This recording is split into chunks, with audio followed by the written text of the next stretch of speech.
জিলাপি বানানোর জন্য আজকে আমি 1 কাপ ময়দা 1 কাপ টক দই মিশিয়ে নেব। মিশিয়ে নিয়ে আবার ওই দইয়ের কাপে 1 কাপ জল মিশিয়ে দিব। সবগুলোকে ভালো করে মেশাবো।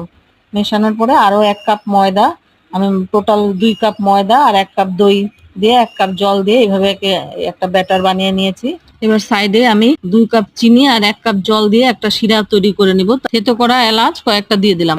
1/4 চামচ বেকিং সোডা দিয়ে ব্যাটারের মধ্যে ভালো করে ফেটিয়ে নিব। এবার ব্যাটারটাকে আমি একটা কৌটোর মধ্যে, যার মানে কি এরকম ঢাকনার মধ্যে একটা ছিদ্র আছে, ওটার মধ্যে ঢেলে নিয়ে এভাবে করে গোল গোল করে দিয়ে তেলের মধ্যে ভাজবো জিলাপির আকারে। লাল লাল করে 2 পিঠ ভেজে এবার শিরার মধ্যে ডুবিয়ে ডুবিয়ে তুলে রাখবো জিলাপিগুলোকে। এবার কিছুটা কাজু গ্রেট করে জিলাপির উপরে ছড়িয়ে দিয়ে সার্ভ করব জিলাপিটা। ভিডিওটি ভালো লাগলে লাইক, শেয়ার আর চ্যানেলটিকে সাবস্ক্রাইব করার অনুরোধ রইল।